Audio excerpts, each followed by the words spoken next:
Welcome aboard the Singapore Duck Tours. My name is Glenn Ford, and I am your duck attendant this afternoon. And in a little while, we will be joined by Captain Han. So we will be together for about 50 to 55 minutes, depending on the traffic situation. And kids, this tour is going to be both land and water. So the first part of our journey, we will be like a bus on the road, and then once we reach the waterfront area, we will all make a splash into the waters and return into a boat, okay?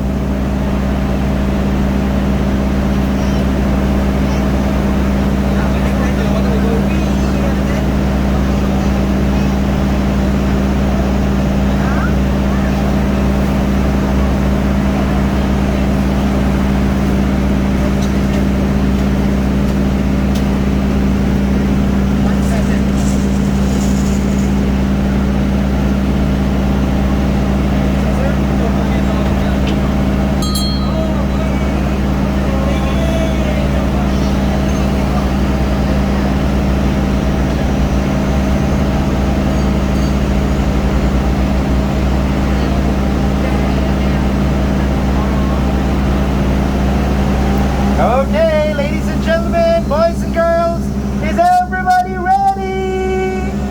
Yay! Come on, let's go, Captain! All aboard! So safety reminders, please be reminded, do not stand when we're on the road. Also, please keep your masks on for the duration of this tour. 6 already.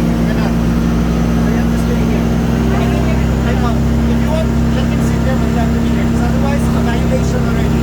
I think this is extremely on the counter.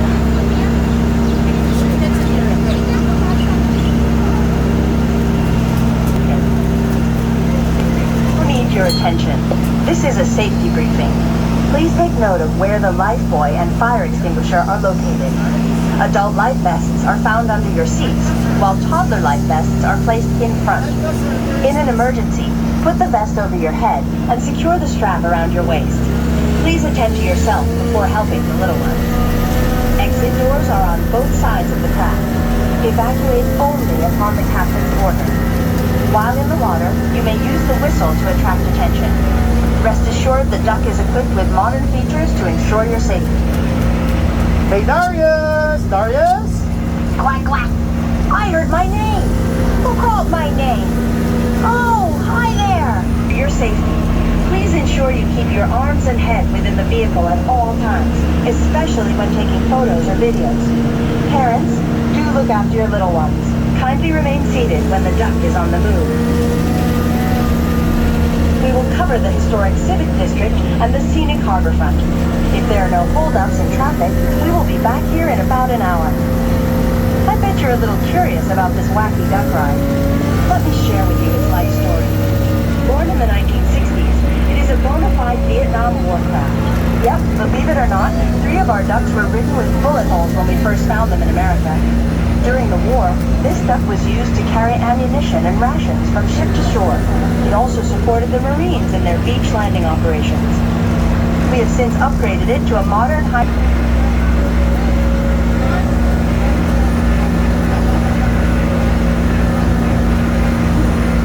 Okay, I heard that. Okay, don't worry, later. Everybody. Okay, ladies and gentlemen, as you can see, we're now approaching the waterfront area. That only means one thing. Kids, we're now about to make a splash into the waters. But reminder, do not stand when we're making the entry. Secure loose items that may drop during the splash. And parents and guardians, please look after our little ones.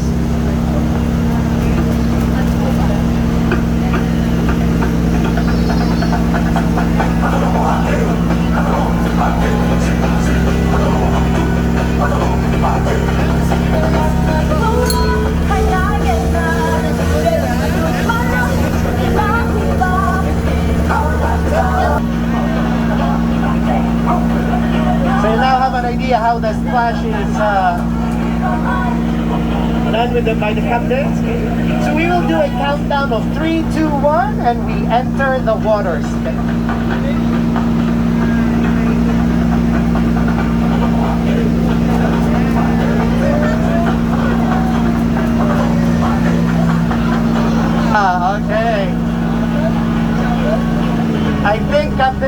wants to know, is everybody ready? Yes! Hey, Captain, we're all set. Okay, it will soon be our turn. Remember, hold tight.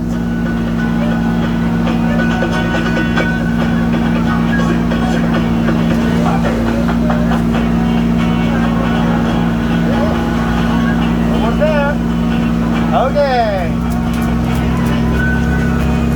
Here we go. In 3, 2,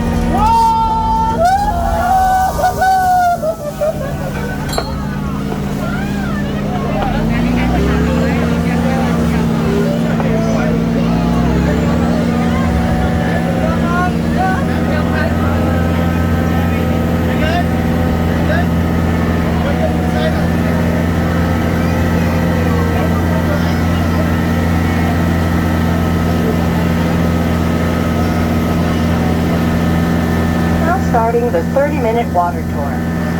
The development in front of us is a typical private condominium. Only 20% of the population lives in private estates, while the majority stays in public housing called HDB flats. Due to land scarcity, real estate prices in Singapore are among the highest in the world. A 3-bedroom private condominium such as this will easily cost between $2 and $3 million.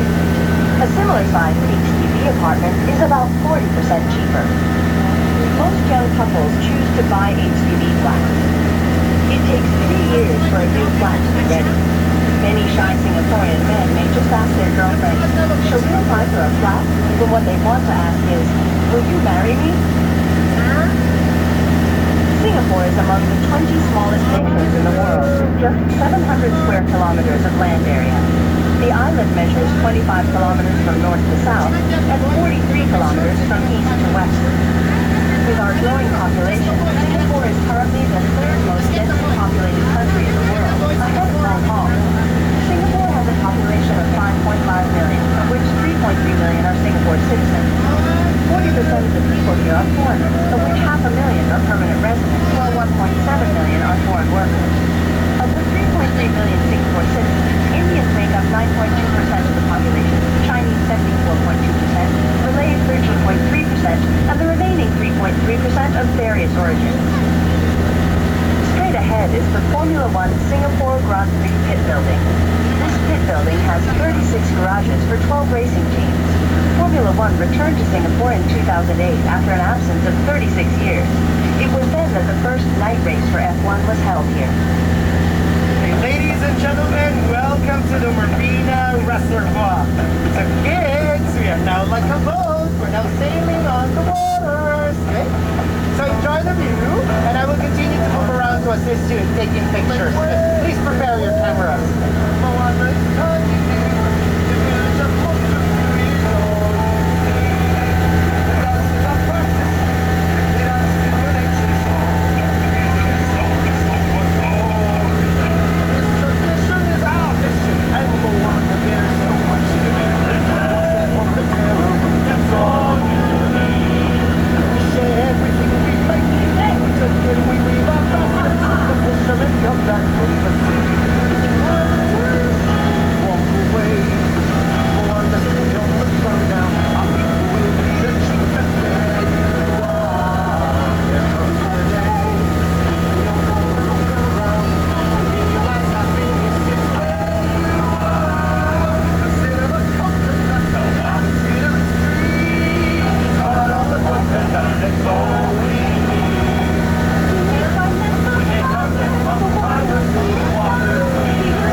flyer opened, this was actually the world's tallest observation wheel at that time. Okay? Standing at a height of 165 meters tall. Okay? However, we only had the title until 2014. The reason, Las Vegas in the United States, they built something a little taller than our flyer. If this is standing at 165 meters, the one in Las Vegas stands at a height of 167.6 meters. Just a difference of 2.6, and we lost the title just like that. And they're holding on to that title up to this very day. But guess what? Dubai has already challenged them. Dubai has already built something a little, no, not a little, much taller. Slated to open in October this year, the Ain Dubai will finish at a height of 250 meters tall. Imagine that. That's a flyer and a half. Straight ahead is Gardens by the Bay. The concept of Singapore as a garden city was first introduced by the late Mr. Lee Kuan Yew in the 1960s. While developing this country, there was a conscious effort to pepper the concrete jungle with greenery whenever possible. The Gardens by the Bay sits on prime real estate and cost a whopping $700 million to build in 2012. See the two shell-like glass structures? They are the temperature-controlled garden conservatories. Entry to the flower dome and the cloud forest is chargeable. Behind the conservatories are the super trees and the elevated skyway. With heights ranging between 25 and 50 meters, these are vertical gardens teeming with plant life. You may want to catch the free nightly light show performances here. Good day, everyone. 大家好. Semua orang Harian baik. Vanakkam. These are the 4 official languages of Singapore: English, Mandarin, Malay, and Tamil. English is the main language, and it's used in business, government, and educational settings. Most visitors are surprised that the national language of Singapore is Malay. The Singapore government nominated it after independence from Britain in the 1960s due to our relations with Malay-speaking neighbors, Malaysia and Indonesia. In general, Malay is only spoken within the Malay community. Look across the bay and you can admire the many skyscrapers of the old financial district. Visit this area during lunchtime to experience many working executives buzzing past you at full speed. Singaporeans are some of the fastest walkers in the world, and this is particularly evident in the central business district, where we are most busy and crowded. According to research by the British Council, on average we walk a distance of 18 meters in 10.5 seconds. That is approximately 6 kilometers an hour. Here's a fun fact: that's also how fast bumblebees fly. Besides walking at a rapid pace, we eat quickly, text quickly, and there is even an unwritten rule for escalator usage. Keep left so that those who are in a bigger hurry can overtake swiftly. In this area, we're passing under 3 bridges. The first bridge, this is the Benjamin Sheares Bridge. This was named after Singapore's 2nd president, Dr. Benjamin Henry Sheares. Okay? And incidentally, this is Singapore's longest bridge. Okay? Might be wondering, how can this be the longest? Remember the first bridge we went under? That is still part of the Benjamin Sheares Bridge. This is the Bayfront Bridge, and close to it is the Helix Bridge. Those on the left side, you will see a nice angle of the Marina Bay Sands. On our left is the iconic Marina Bay Sands Integrated Resort, or MBS for short. Look up and that is the magnificent Sky Park, an engineering feat. The observation deck sits on a cantilever platform overhanging the North Tower by 67 meters. At 191 meters above the ground, the deck offers you a picturesque view of the city. It is open to the public and admission charges apply.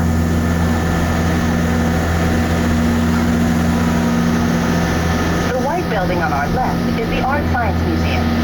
Referred to as the welcoming hand of Singapore, the structure is anchored by the round base in the middle with 10 finger-like extensions.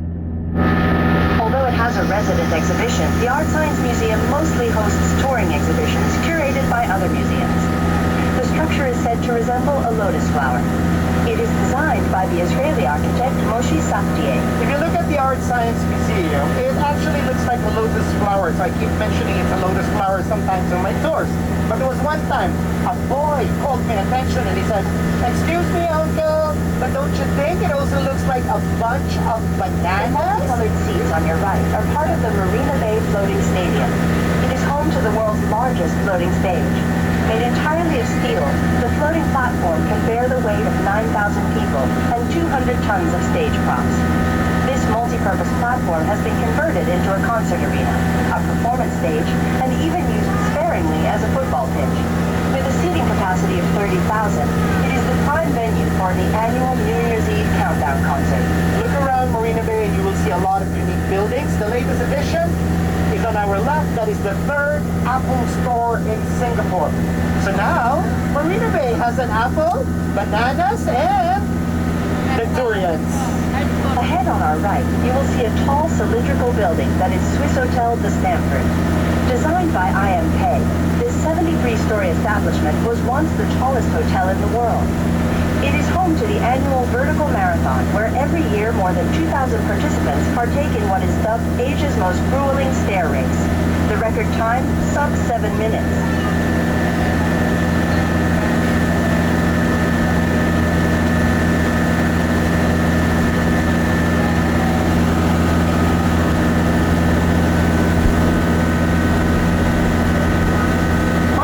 Is the Esplanade, Theaters on the Bay.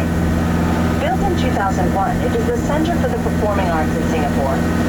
Named after the nearby Esplanade, it consists of a concert hall that sits 1,600 and a theater with a capacity of 2,000 for the performing arts. It is the appearance of its prickly roof that had locals nickname it the Durian. As a cosmopolitan and multiracial society, Singapore is often identified as a vibrant gateway between East and West. With this unique global connectivity, Singapore is emerging as an important epicenter for arts and culture. Quack quack! Do you know what a durian is? Most locals love it. Called the king of fruits, the durian is known for its large size and formidable thorn-covered husk. A top-grade durian can cost as much as US $30 per fruit. With a distinctive pungent aroma, you would either love it or hate it. Yum! Okay, ladies and gentlemen, prepare your cameras. Kids, take a look. Who is in front of us now? Can you see him? In front of us is the Merlion Park with the central business district in the background. The Merlion has the body of a fish and the head of a lion. The fish symbolizes Singapore's origins as a fishing village, while the lion is a tribute to the country's original Sanskrit name, Singapura, meaning Lion City. Legend has it that 700 years ago, a Sumatran prince, Sang Nila Utama, gave the island this name after spotting a lion when he first set foot here. Ladies and gentlemen, welcome to the Merlion Park. We will pause here for a while so everybody can have a good look. You can take pictures. Those on the right side, you get to do that first. Those on the left, don't worry. We will make a U-turn, just like what they're doing, so you will have the Merlion on your side.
seafarer, earning it the name Hongdang Mato, the Red Lamp Pier. Beautifully conserved, it is now the Fullerton Bay Hotel. The area ahead is the new Marina Bay Financial District. Slated to be twice the size of the old financial district, it hopes to cement Singapore's position as a leading financial center. There is now a better mix of commercial, residential, hotel, and entertainment outlets. This ensures the new financial district remains vibrant 24/7. The buildings around Marina Bay are prime real estate.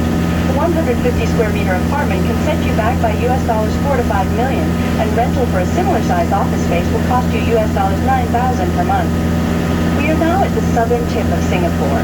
This 360-hectare waterfront development on reclaimed land was first mooted in the master plan 30 years ago.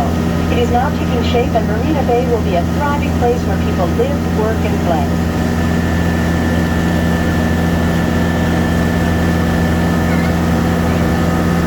Opened in 2010, the MBS is billed as the world's most expensive standalone casino property at US dollars 5.7 billion.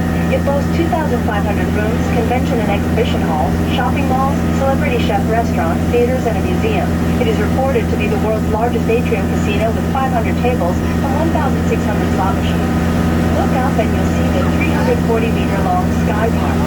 There you'll find a 150-meter infinity swimming pool set on top of the world's largest public cantilever platform. It is said that it was designed to resemble the Chinese character Shan, or mountain. In feng shui, mountain means backing, which ensures the house always wins. At Marina Bay Sands waterfront, you can watch the Light and Water Show at 8 p.m. nightly. The 13-minute light, music, and sound performance is free. There are two casinos in Singapore. Opened in 2010, both became the most profitable casinos in the world. In 2013, with a gaming revenue of US dollars 6 billion, Singapore is ranked third in the world behind Macau at 44 billion and Las Vegas at 7 billion. Vegas at 7 billion is contributed by 75 casinos, while Singapore's 6 billion is contributed by only 2. If you have a look again at the Art Science Museum, the shape is really very unique. It also looks like a giant bowl. Okay? And you know what? On days that we have heavy rain, just like this morning, they actually collect rainwater. In fact, the roof has a hole in the middle which they can open to allow the rainwater to fall through to the reflecting pond. So this rainwater is collected, it is stored, and is actually diverted to the toilets to be used for flushing. So you get to maximize rainwater as well.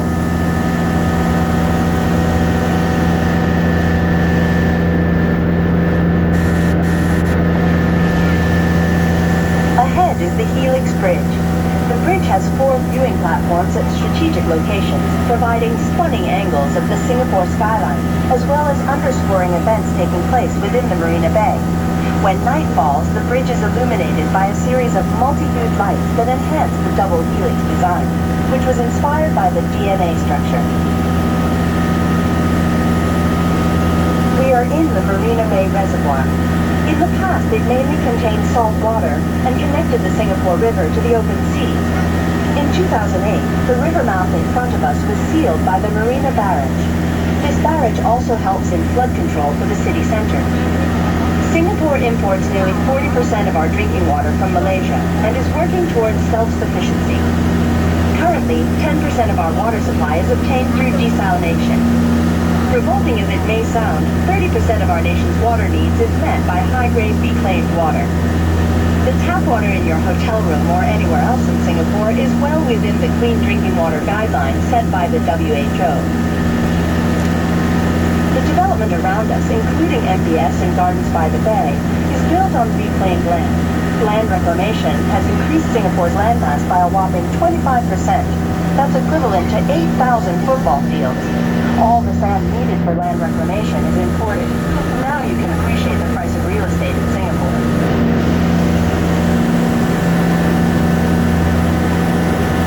If you look at our right side, what we're seeing now is the Gardens by the Bay.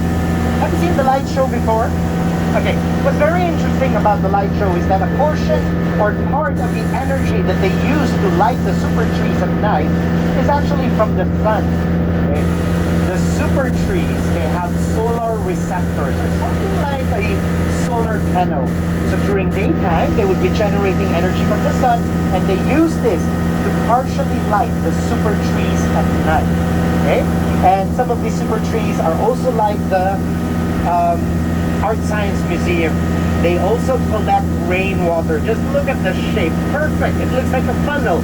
So rainwater is collected, they store that, and they use it to water the plants on the vertical gardens. And there are 3 super trees just between these 2 domes here. From this angle, we don't see it yet, but later we will. Those super trees are the chimneys of these domes, which means hot air coming from the domes are released through those super trees. We have a total of 18 super trees, and the tallest is the one in the middle that's about 50 meters tall. There's an observatory deck on top, so you can go up for a fee, of course, and the shortest one would be around 25 meters tall. There is an ongoing exhibition inside. There's a new one. It's called the Glass in Blooms. These are giant glass sculptures hanging from the waterfalls, in the middle of the flower beds, and even outside around the gardens by the bay. So this is called the Glass in Blooms by an American artist named David Shahili. So this will be running until the 1st of August. Straight ahead, we're now seeing the Marina Barrage. Have you visited the barrage also before? Oh, nice, right? So you can fly a kite, you can do exercise, picnics, you can take pictures. But you know what? That's not only the purpose of the Marina Barrage. Otherwise, it would be a very expensive place. Okay. The Marina Barrage also helps in the flood control of the Marina Reservoir. Okay. So let's talk about the flood control system. This waters that we are sailing on, this is almost 100% fresh water. This was salt waters back then, before land reclamation. This is Singapore's 15th reservoir, and the country now has a total of 17. On days that we have heavy rains, the waters here actually tends to rise because waters from the Singapore River and the Kallang River all flows to this area. And if it rises, tendency, water parts of Jalan Besar, Geylang, and Chinatown may experience ponding. So what do? If it is low tide outside, the gates are open and waters would be released through the gates. However, if it is high tide, the waters cannot be open because salt waters would come in. So what do? They have giant pumps, 7 giant pumps. And each of these pumps has the capacity to release the volume equivalent to an Olympic-sized pool per pump per minute. Okay, that's how much water can be released outside. And this is also home to a lot of water sports enthusiasts like canoeing, kayaking, and also dragon boat paddlers.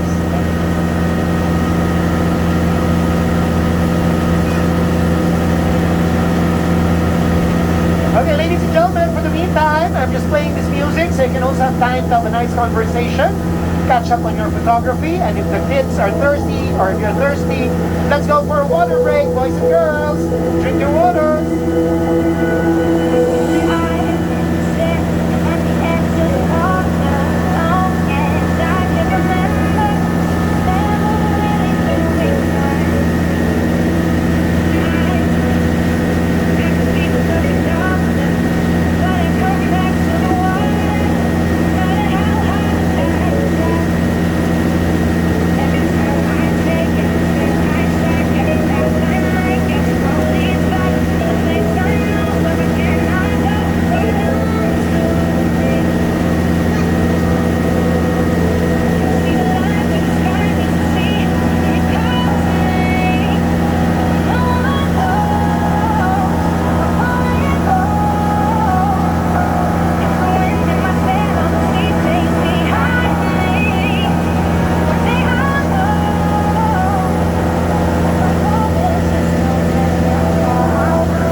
What we're seeing is the Gardens by the Bay. This is Bay East Gardens.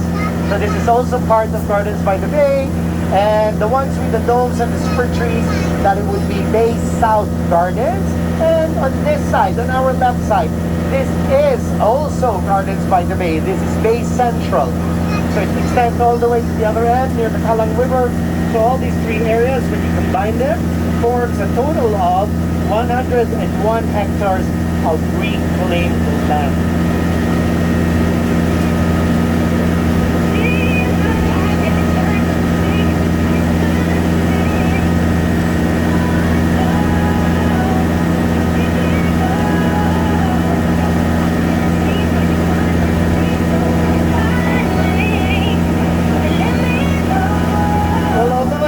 The kids are pretty young. The public can now rent a kayak from Passion Way, just like what they're doing right now. For 2 hours, you can actually rent it for less than $10. That's $9.80. But the kids, they have to be at least 7 years old to do the activity. You can go solo, or you can also go doubles. Yeah.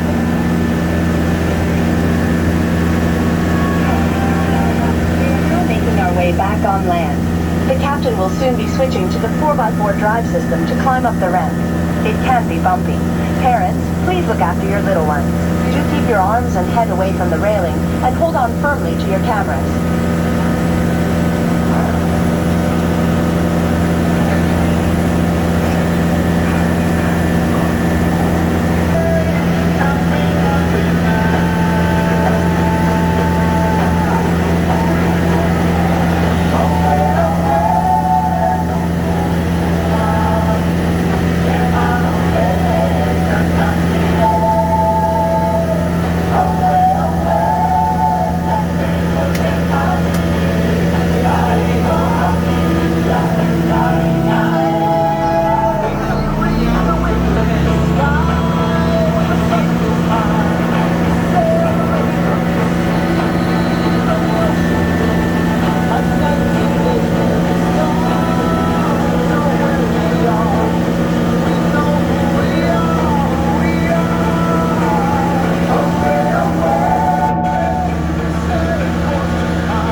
Water tour. Come on, let's give the captain a big hand. Thank you, Captain Pan. Okay. So, what happens next? This is part 2 of our journey. So we will now be driving all the way to the Civic District area, or the Padang. And since we are back on land, just a reminder, please remain seated and do not extend your hands outside the vessel. And later, at any point during this tour, the kids are thirsty, or if you're thirsty, please do not hesitate. Just hydrate.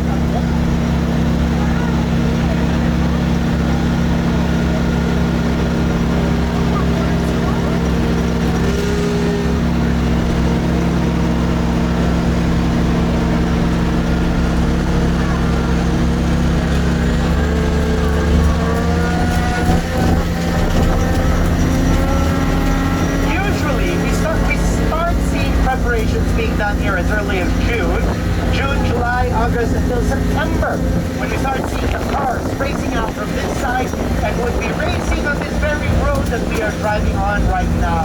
And of course, I'm talking about the Formula One Singapore Grand Prix, which we missed last year. Okay? However, guess what? We actually have a date for the season this year. We were given October 1st to the 3rd, 2021. Imagine that. October 1st to the 3rd. That's in 5 months. So, how will this go? We have 5 more months, okay, with the current situation. Let's see. But for the meantime, our pit building here, as you can see, is now a temporary swabbing center. Okay? We have employees from various industries coming here to have their swab test. But you know what? What we noticed is that it's not as busy as it was like back then. Before, the car parks would really be full, and even the road here, one lane, all lorries, vans, trucks, and buses. But right now, they're even removing the awnings. By the way, ladies and gentlemen, for any other attractions that you may have reservations for the next few weeks until June 13th, please double check with the attraction for any reschedule or changes in the schedule. Okay, with the stricter and heightened restrictions starting tomorrow. Well, even for us, this is our last day of operation. We'll be back on June 14th. Okay. Yeah, that's almost a month of rest. But I guess we'll all be busy also with our call center because we get a lot of rescheduling from different guests as well. Okay, take a look at the buildings of our financial district. I don't know if you've noticed this back then, but look, most of them are actually oriented to face east. Look at the Marina Bay Sands. The cantilever is also moving towards this direction, the east. Merlion is also facing east. Why do you think so? What's in the east? Every morning? Sunrise, yes. Sunrise. So there's a little bit of that feng shui element wherein you welcome the morning sun, okay? You face the morning sun, okay? So that's how even the placement of the buildings are also considered, aside from the fact that you also have to consider the wind direction, okay? So that one area would be warm.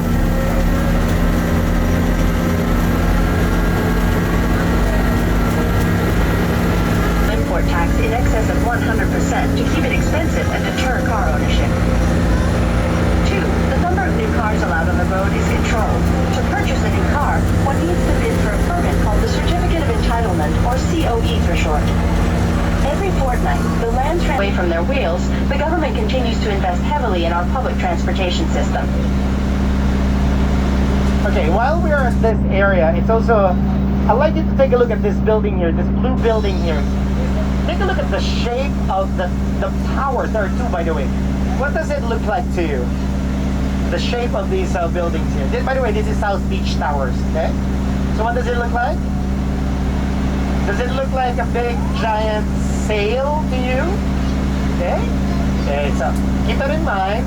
Well, at a certain angle, you won't be seeing the roof, but later once we get the green light, take a look on your right side and look at the roof of South Beach. Okay? And just remember how it looks like. We'll talk about that later once we reach the other side.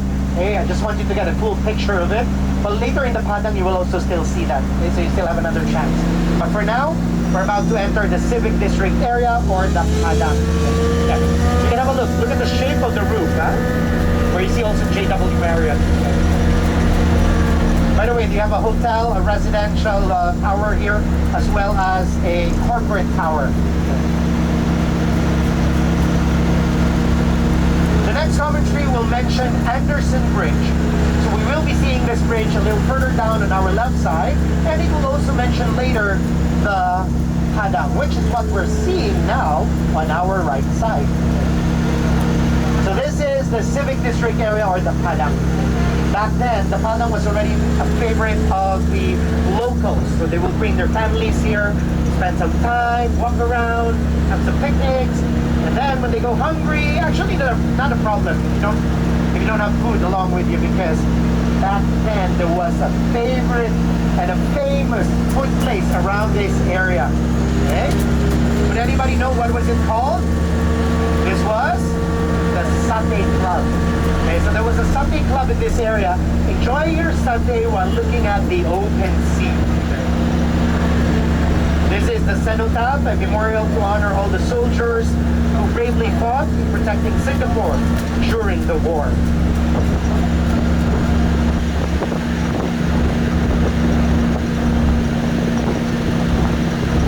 We are approaching Anderson Bridge. Erected in 1910, it is named after Governor Sir John Anderson, Commander-in-Chief of the Straits Settlement. During World War II, the Japanese would display heads of beheaded spies on this bridge. We are now turning into the Civic District. By the 19th century, the British Empire ruled a promenade in the evenings. Europeans on horseback and in horse-drawn carriages were common then. Both the rich and poor gathered here. In the early hours hours of 8 December 1941, the Padang was bombed by the Japanese. In 3 short months, Britain's impregnable fortress fell into their hands. Singapore was renamed Sionanto, meaning the light of the south. All clocks were set to Tokyo time, and Singapore entered her darkest days. After the bombing of Hiroshima, General Yamashita surrendered to Lord Louis Mountbatten on 12 September 1945 at City Hall on our left. This was also the venue where Lee Kuan Yew declared Singapore's independence in 1965. What we have on our left side is an Anglican church. This is the St. Andrew's Cathedral. They have been in this area since 1836. And this specific architecture that we're seeing now, this is almost 160 years old. This was completed in the year 1861. And this is already the second church that was built here because the first one had to be demolished in 1855. The reason being, it was unsafe after it was hit by lightning twice, 1845 and 1849. So whoever says that lightning does not strike twice in the same spot, well, unfortunately, it did happen at the St. Andrew's Cathedral. On our right is the Civilian War Memorial, built in memory of civilians massacred by the Japanese during World War II. Affectionately called the Four Giant Chopsticks, it represents the 4 major ethnic groups in Singapore: the Chinese, Indian, Malay, and the minority group. At 67 meters high, the 4 pillars are joined at the base, signifying unity amongst all ethnicities. A memorial service is held here every year on February 15, marking the day the Allied forces surrendered to the Imperial Japanese Army in 1942. With a small population that comprises just 3.3 million citizens, Singapore cannot afford a large army. The defense of the nation is dependent on conscription. Modeled after the Swiss and Israeli militaries, all male Singaporean citizens who have reached the age of 18 will serve 2 years of mandatory national service in the police, civil defense, or armed forces. When one completes his full-time national service, he can still be called up for reservists up to a maximum of 40 days every year till the age of 50. Ladies and gentlemen, this road that we are on right now, this is called Beach Road, okay? This is called Beach Road for the very simple reason that this was the original coastline of the city, the waterfront before. So kids, if we were to travel back in time and we were standing here on the same spot and you're looking at the right side, you would only see the open sea, okay, the waters. Okay? So what we have here is what we call land reclamation. So just to put it simpler, sand, stones, and rocks were dumped into the waters and new land was formed. So what we have here on our right side was Raffles Reclamation, an early land reclamation project which started in the early 1900s and just before the war. And when this was completed, the coastline was of course pushed a little further down. So from Beach Road, the new coastline became Nickel Highway, that road on the other side. Okay? So every time we share this information to tourists, some would really ask, does that mean Raffles Hotel used to be a beachfront hotel? Yes, it was. That's why it was also a favorite of the British forces back then.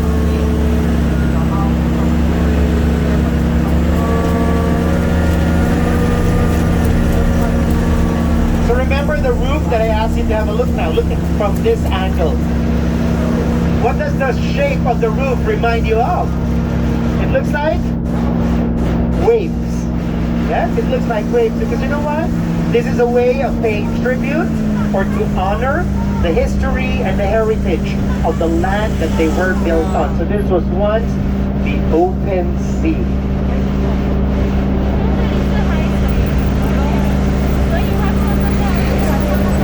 So I guess this is the last day that they will be able to do this because after today they won't be able to do strenuous exercises like this by tomorrow. But can you imagine how difficult that is? With your mask on, you'll be catching your breath. It will be more difficult to breathe. Oh, those kids are having fun. Oh, I wish I could do that. But, okay, back to the land reclamation. So 1972, the government started a bigger land reclamation project. And I'm talking about Marina Bay. So from Nickel Highway, they started land reclamation all the way to the Marina Barrage. So that's 360 hectares of reclaimed land. So the coastline was once again pushed all the way to the barrage, which is now the present beachfront of the city. So from Beach Road, which we were on earlier, all the way to the barrage, that's a distance of almost 3 kilometers away. That's how much land was reclaimed in this area. 578 square kilometers. That was how small Singapore back then, and now it's almost 720 square kilometers. We are now at the heart of Suntec City. Chinese geomancy had a great influence over the architectural design here. Suntec City is modeled after our left hand. Notice the 5 finger-like towers surrounding us? The shortest tower on our left represents the thumb. Positioned in the center of the palm is the world's largest fountain. Uniquely, the water flows inward. According to Chinese geomancy, this signifies wealth flowing into one's palm. If you're in Suntec this evening, remember to catch the free water fountain laser show at 8 p.m. Okay, so let's try to visualize what we just mentioned. Suntec is like our left hand. Our thumb is tower 5, and you have towers 1, 2, 3, and 4. Suntec looks like this, with a fountain in the middle. And if it's playing, the water is actually pouring inwards, because this is symbolic of investments, opportunities, and businesses pouring into Suntec City.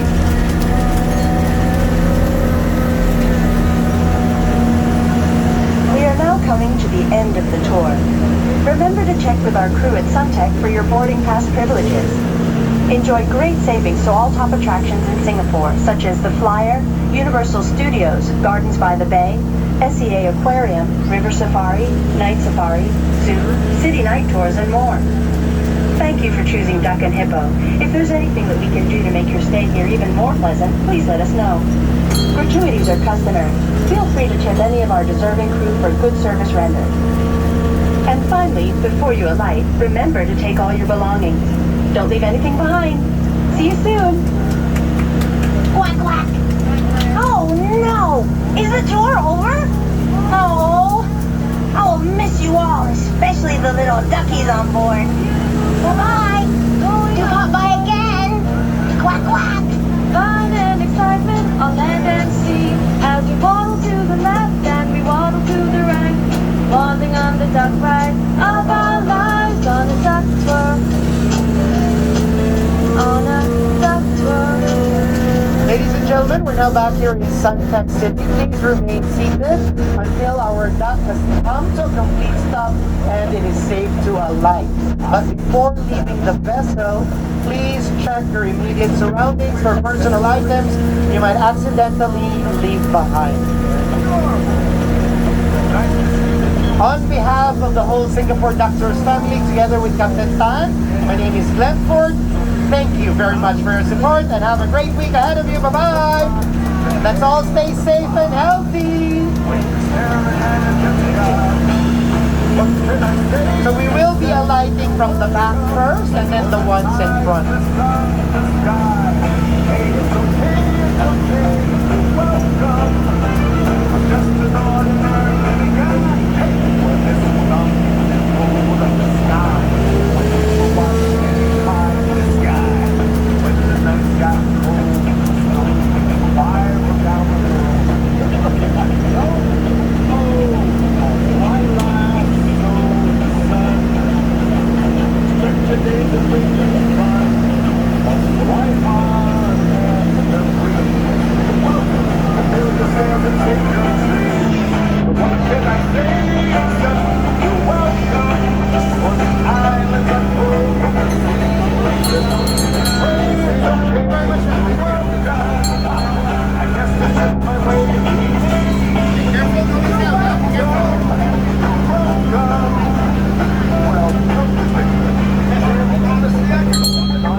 Yes, sir. Thank you very much.